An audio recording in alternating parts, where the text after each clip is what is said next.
Hey, welcome to Rock Talk with Jacqui Neal. I'm going to be talking with all kinds of entertainers, musicians, artists, comedians, singers, songwriters, bands about their life, their career, their inspirations, their philosophies. I'd love for you to subscribe, like, and leave us a review. On this episode, we are talking to the one and only Jonathan Frakes, celebrated Star Trek actor and director, celebrating the 25th anniversary of Fox's Beyond Belief Fact or Fiction, Season 3 of Star Trek Picard, and he has a special cause close to his heart. Hey, Jonathan. Jacqui Neal, good morning. Well, good morning, Jonathan. Thank you so much. We do not have much time, so I'm going to dive right in. Yes, please. Okay. Jonathan, the main reason why we're talking today, November is Pancreatic Awareness Month, World Pancreatic Cancer Day, November 17th. You are the ambassador for PanCan primarily because of your brother, Daniel. Let's talk about it. 25 years ago, my wonderful brother and dearest friend, Daniel, turned yellow.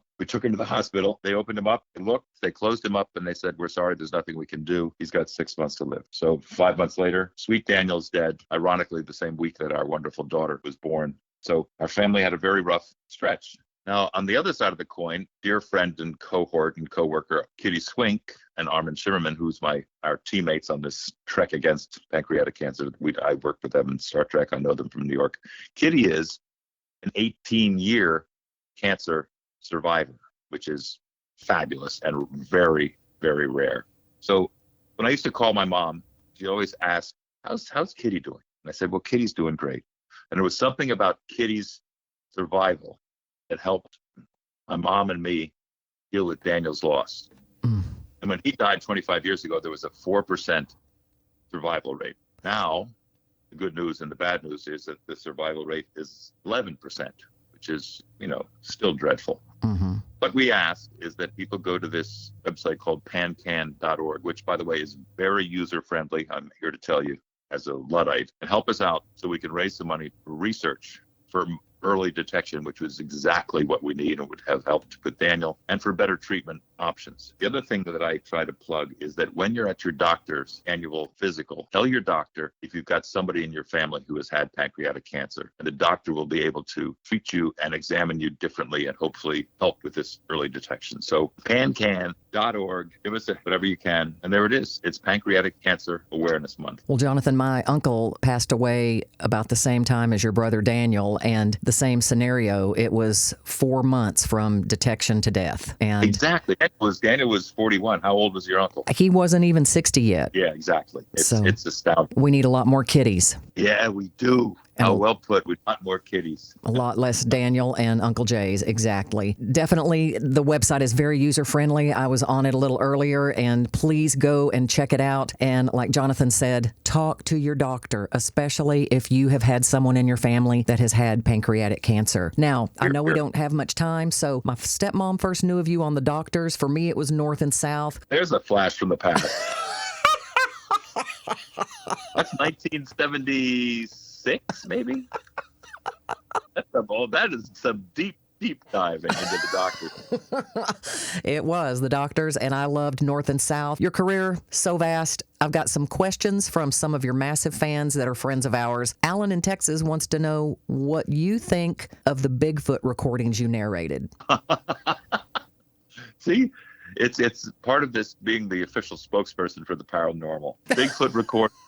The video of UFOs caught on tape, alien autopsy, fact or fiction, beyond belief. It's all part of having been very friendly with the aliens on Star Trek. I'm sure that's how I got these other jobs. I did listen to it, and I think it's pretty chilling and interesting. I would not stay in the remote woods if I heard that at all. Neither would I. Now, Nikki in your hometown of Bethlehem wants to know, what is the most ridiculous thing you ever thought Will Riker did on The Next Generation? I think the way he sat down became ridiculous. I mean, what an asshole move, the stepping over the barrier.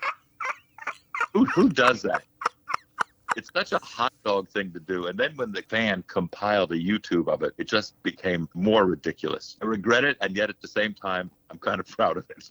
Well, and my brother George wants to know, the Riker method, did it stem from just being a cocky move or because of a back injury? No, that was just, because Patrick was so stoic and his posture was so collected and arched. I thought that it would be interesting if I had a different physicality. So I used to lean things and put my leg up on things. And I think it was a yin and yang between those two characters that we were trying to create physically. Now, that brings me to a question from Renee Rodriguez. He wants to know, what is the main thing you learned from working with Patrick Stewart? You better show up on time. You better know your lines. And don't be afraid to laugh. You know, that one, the last one kind of surprises me. Well, we had to teach him that. I love it. Just chill out just a little bit, Patrick. Yeah, he was a little more serious in the first season than the rest of us. And he'll tell you the same story. We broke him. I love it. And that brings me to Suzanne wants to know, who was the biggest practical joker on The Next Generation? That would be Brent Spiner. He wins that award. He was the funniest, still is.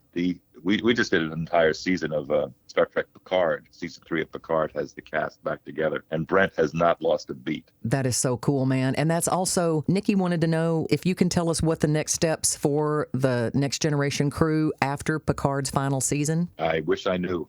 Okay.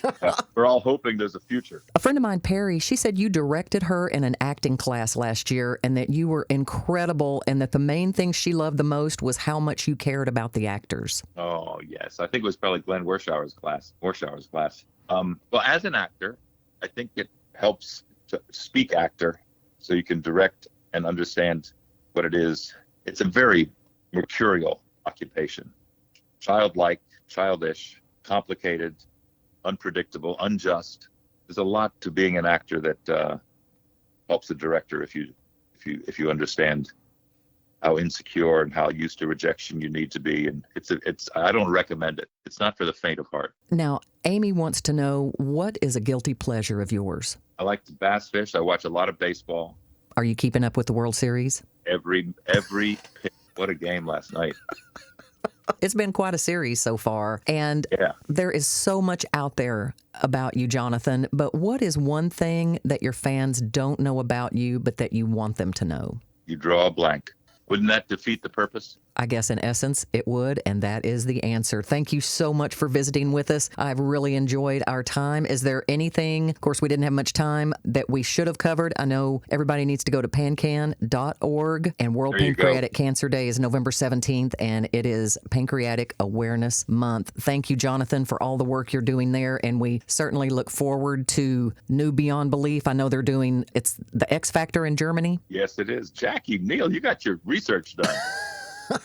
I learned a long time ago, don't wing it, you got to prepare. Jonathan, thank you very, very much. I appreciate you and your time. Thank you, and I yours. Thank you so much for tuning in to Rock Talk with Jacqui Neal. Feel free to like, subscribe, share, and leave me a review.